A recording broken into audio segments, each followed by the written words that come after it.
Phase 4 of the Marvel Cinematic Universe has now concluded, and I think a lot of us can agree this has been the most divisive phase of the entire MCU. Number one reason I know that is because after every phase, I never really felt the need to go back and review it until we got to Phase 4, where we're trying to make sense of what we just witnessed. And that's what I'm going to be doing here in this video. Not only am I going to look back at the past movies in Phase 4 and TV shows, I'm going to try to review it as a whole, come to a determination, is this really the fall of the MCU, or is this just kind of the ice break change we needed to get to something bigger and better? But it's not just going to be all about me. I want to know your thoughts in that comment section. What did you think about Phase 4? What were some of its highs, some of its lows? Now that it's kind of all wrapped up and we have an idea of the future, do you think this was all necessary, or do you think Marvel is starting to struggle? There'll also be timestamps in the description. If there's a certain section of Phase 4 you'd rather me talk about, you can just go ahead and skip to it. But okay, diving straight into Phase 4 of the MCU, man, we gotta admit, there have been some major changes to Marvel. It's hard not to talk about the beginning of this phase with at least talking about the way it ended, with Avengers Endgame, or technically Spider-Man Far From Home. But with the end of Avengers Endgame, that was the culmination of over 10 years worth of build-up, introducing characters that before the MCU paid respects to, they were considered B, C-list characters. Not many people were screaming for an Iron Man movie, a Captain America movie, or even a Thor film. Everything in those past 10 years leading up to Avengers Endgame felt almost so smooth and like it was going so perfectly for Kevin Feige. It's pretty insane and mind-boggling to think of all those years of build-up and how far they've come. That was the peak of the MCU, and when you reach a peak, there must come a bit of a downfall. And that's not even me saying that Phase 4 was a total bomb and a major downgrade, but more what I want fans to realize is that it's an unrealistic expectation to think the peak of the MCU could be maintained moving on phase to phase. I think a downward trajectory is only necessary if we ever again want to reach peak heights that could maybe one day surpass Avengers Endgame. And unfortunately, that's where Phase 4 had the toughest job, not only for being the thing to lay the groundwork so that we could one day reach that peak, but it was also the introduction of change, of being completely different than what we knew before. If Phase 4 kind of took on the similar approach that earlier phases had of giving movies to newer characters and then introducing small little details and hints throughout the film of a bigger picture, I think a lot of fans would have been accepting to that, but we don't live in the same time that we did in 2008 when Iron Man came out. We're in the age now of streaming and studios fighting for the attention of the viewer. And in this fight for viewership, Disney introduced their streaming service, Disney Plus. And to be able to compete at a time where it was only Netflix and Hulu as the main powerhouses, Disney pulled out their big guns and introduced the Disney Plus series. This was a wild and fascinating time whenever Kevin Feige got on stage and let us know we would be getting separate shows, all with movie quality budgets that wouldn't just reference events in the movies or involve characters from the films, but would have direct tie-ins that would affect future movies that we would see. And just like what Marvel did in their early phases in changing the game of what a cinematic universe could be and the idea of building up to event movies, they again changed the game by now introducing high-budget TV shows that rival their movies. And to me, this is one of the most detrimental things about Phase 4 and why some people are so disconnected with it. Because now with the amount of shows they were introducing, this basically tripled the content we would be getting from the MCU in just one phase alone. Maybe not in terms of titles, as Phase 4 is only 5 projects bigger than Phase 3, but in terms of hours that the viewer has to now consume to be completely caught up with the MCU, I feel has created a sort of oversaturation of projects. And this oversaturation has just led to a floodgate of issues. For one, with Phase 4, this is the most diverse and different the MCU has looked in previous phases, and I'm not even talking about in terms of ethnicities or people who they put in power. With this number of diverse projects going in all different directions, some being very serious grounded movies, others being straight up silly goofy comedies, it's amazing in the aspect that the MCU can be this diverse, and although these projects all take place within the same universe, they can all feel very different from each other. But this also in a way alienates the audience, because just like with comic books, you might have comic books that all relate in the same universe. But I think it's unrealistic to expect even comic book readers to read every single comic of in your universe to understand the entire world. Some enjoy reading the Spider-Man series or an X-Men run, but then won't really dive into a Moon Knight series or even check out a She-Hulk run. Yet the comic book readers can easily enjoy and have fun with their separate series because they kind of run standalone. With the MCU, some of the beauties and downfall is that people don't want to feel left out. They want to be in the know and have an awareness to what's going on in the MCU, so when there's an inside joke in Secret Wars that started in episode 2 of She-Hulk, they can laugh at it.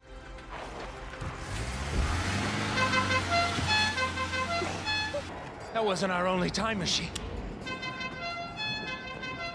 Or there's an Easter egg that was prevalent in Ms. Marvel episode 5 and then shows up in Kang Dynasty for 10 seconds, they can catch it and feel a little good about themselves. And as someone who was reviewing a lot of these projects, going episode by episode, some of the recurring things I was hearing from MCU fans is this was starting to feel like homework. There were some people who weren't fans of maybe the first 2 or 3 episodes of series like Ms. Marvel, Moon Knight, She-Hulk, but they felt they had to keep watching to the end because they didn't want to be left out. WandaVision showed us how important it is to now watch one of these Disney Plus series because of how directly they impact the plot of a movie like Doctor Strange Multiverse of Madness. And I as a fan don't even know what the solution to this problem should be. Do I want to have Disney Plus series that then have no connection or correlation to the movies? That might make me not want to watch it. But then if I feel forced to watch something maybe I'm not having the best time with, I'll grow a disdain or dislike for a character that might be pretty fun when they show up in the movies. But again, that's just one side of this oversaturation in the MCU. We've seen it how it affects their technical side. More and more in Phase 4, we started getting reports that visual effects workers felt almost abused by Marvel and that they were being run to the ground project to project. With so many hours of a TV show and movies to accomplish, their CGI was starting to look really bad. And I think it was pretty noticeable on screen not only how strained these visual effects workers were, but sometimes how rushed these projects look. But some of the technical issues were out of the control of Kevin Feige or Marvel Studios, as this was the era of the pandemic. It affected Marvel so bad we went an entire year without any Marvel projects. The restrictions on filming with COVID also led to a lot of rewrites and changes that needed to be done in shows, the swapping around of their schedules, the shortage of VFX employees that were available. There's honestly a lot of things that were going to make MCU Phase 4 look entirely different, and I do have an entirely different video planned on this entire different Phase 4. Just be on the lookout for that. But I can totally agree with the statements that Phase 4 is probably the weakest phase of the MCU. Even with that statement, I don't think that the MCU has hit rock bottom or this is just their complete downfall. It was just the necessary laying of the groundwork that was needed. There are still so many things that Phase 4 was able to get right, like character introductions. Every time Marvel was put on the task to introduce new future heroes for the MCU that would play big important roles, I think they rarely failed in introducing them. Whether it was the case in passing the mantle that once belonged to another character and then giving that off to another, or just starting completely from scratch and even reworking their comic origin to fit the MCU and still making them work within this own cinematic universe. I mean, the origins and power sets of Shang-Chi, Moon Knight, Namor, even Ms. Marvel, all almost completely different and opposite from their comic book counterparts, yet fit so well in the MCU and are pretty welcomed by fans. So before I give you my final ranking, some of the things I think they need to work on for future phases is less projects. Give them time to breathe, flesh them out, make sure what story you're telling actually flows naturally and isn't rushed. Give your VFX workers time to perfect these projects, because when the VFX is good,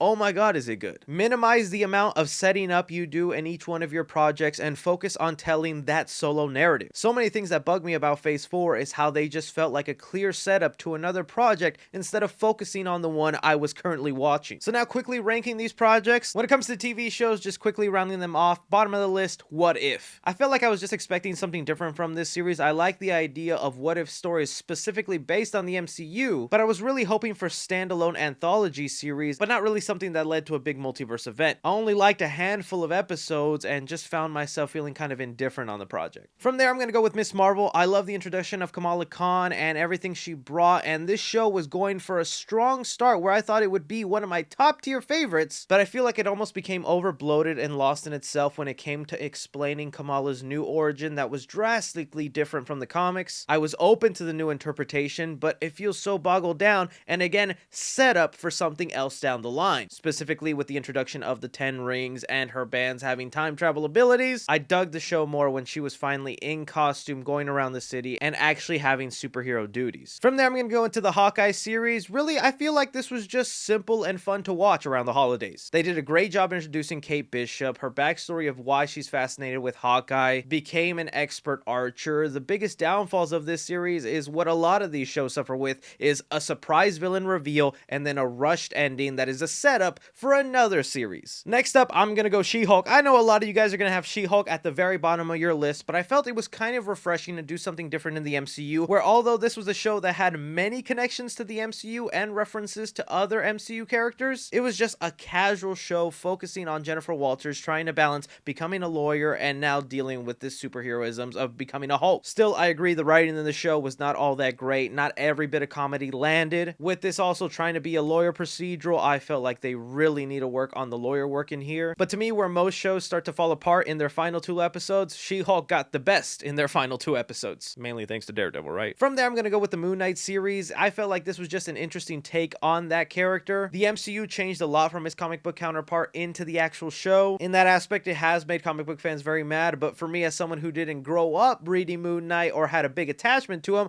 I like the changes. Still, again though, it suffered from surprise villain reveal, rush finale, and then set up for something else. From here on out are basically the Disney Plus series I just ended up loving, and I think they're great. Starting off with the Falcon and Winter Soldier, I feel like this is an underrated one. The transition that Sam Wilson went from becoming the Falcon to then picking up the shield and feeling like he's earned the right to call himself Captain America, I thought was beautifully done. It was also one of the most serious Disney Plus series that we've gotten, with just some jaw-dropping moments. It even introduced us to kind of a compelling character that I still don't know if I'm rooting for or am against, with John Walker. This show made me excited to see a future where Sam Wilson is Captain America, but some of the things were holding it back is a weak main villain, also a surprise villain reveal, and then not really being able to stick the ending of the show. From there, Werewolf by Night, I feel like a lot of these Disney Plus series they have coming up, if they just become special presentations, I will be way happier. This was such an interesting watch in terms of what Marvel can do when they're trying to be different, paying homage to some of the earlier horror movies while still being able to have fun and just tell an interesting story. It really made me want more of these special presentations in the future. Number 2 on the list, WandaVision. I think this will be the show that I have the most memories with out of all the Disney Plus series. This is mainly due to the fact that it was just like the first piece of content that we got from Marvel out of an entire year. It was also the first Disney Plus series. Like, I'll just always remember staying up till 2 a.m.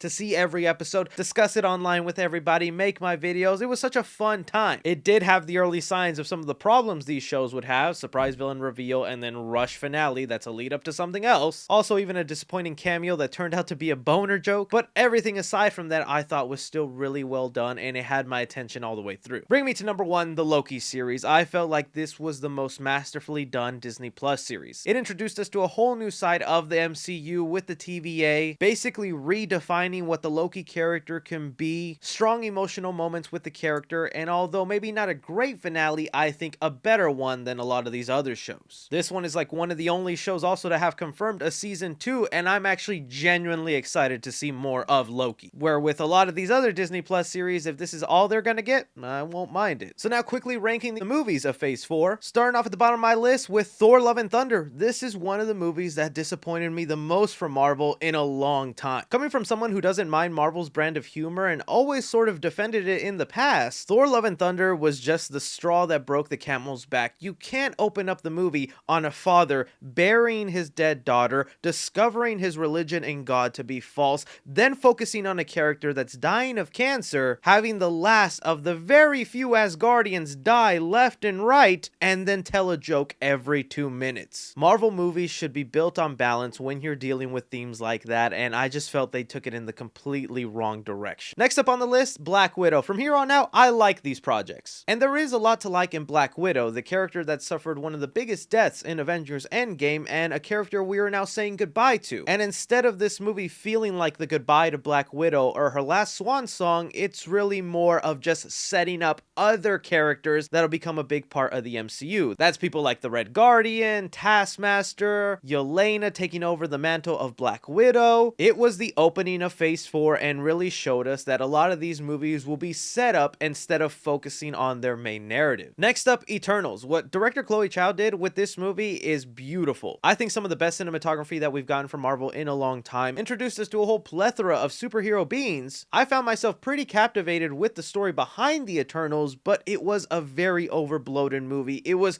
a lot being thrown at you in the short time span that starts to fall a little flat towards the end. I'd be curious to see another Eternals movie, but if this is the last we get of them, I also wouldn't mind that either. From there, Doctor Strange in the Multiverse of Madness, maybe because expectations were just set really high for this movie with the title Multiverse of Madness, there are aspects of this film that held it back from being one of the better Phase 4 movies. For one, this is one of those movies that was heavily affected by a Disney Plus series where you had to have watched WandaVision to fully enjoy this film, or else the turn of an evil Wanda just comes out of nowhere for you. Another film also tasked with introducing us to a brand new character, America Chavez, and making them a vital part of the plot, and elements like this felt like it made Doctor Strange almost a backdrop character to his own movie. I found myself understanding why the original director Scott Derrickson left the project because of him wanting to tell a more centered story on Doctor Strange. From here on, these are the movies I loved in Phase 4, starting off with Black Panther Wakanda Forever. And let me tell you, 2 and 3 were just like 1% apart from each other. You might ask me tomorrow and I'll swap the two. But for now, I feel like Black Panther Wakanda Forever lands at number 3 at the top of my list. This was a movie that was just dealt the most impossible task at hand, honoring Chadwick Boseman's legacy while also introducing us to new characters and paving the way for a bright future. It succeeded in that. So many things were going against this movie, and to me, the way it turned out as good as the first, I think is a miracle. Namor in here was an amazing antagonist. The passing of the torch for the Black Panther I thought was also handled respectfully. The amount of seriousness in this movie and balance of humor also was beautifully done. Number 2 on the list, Shang-Chi. And the reason I found myself putting it above Black Panther Wakanda Forever is because this movie doesn't have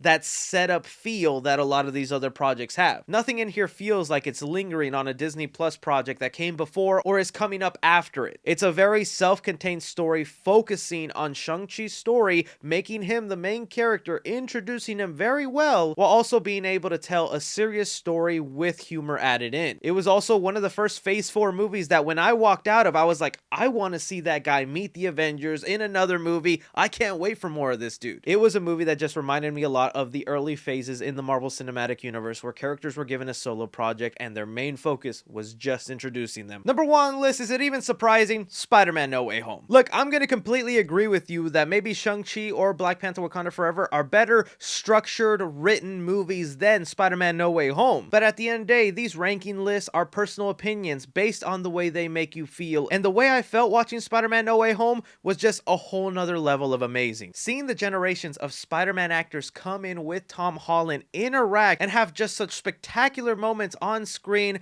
was something I can't wait to experience again someday. Those are the moments in the movie theater that you yearn for, that you're like, wow, like I remember distinctly what that felt like sitting in the theater and seeing all this happen. And even for people who claim it's all nostalgia, you're blinded by it, if you take away the Spider Bros in here, it's still a great movie for Tom Holland's Spider-Man. He finally deals with consequences, is given an arc that I think is both tragic but exciting for the future of his character. The way the film ended made me excited to see more Spider-Man movies, even if they're not going to include something like the Spider-Verse. The idea now of a struggling Spider-Man who is left all alone, stripped away from all these Marvel connections, I think was some of the best things they could have done. But those are just my thoughts and reviews of Phase 4, guys. I really want to know from you, what did you think of the Marvel Cinematic Universe in Phase 4? Where do you rank the movies, the TV shows, addressing the highs and lows of it? I'd love to hear from you guys. Don't be forgetting to hit that like button, subscribe if you haven't already, follow me on Twitter at 3C Films or on TikTok at 3C Films.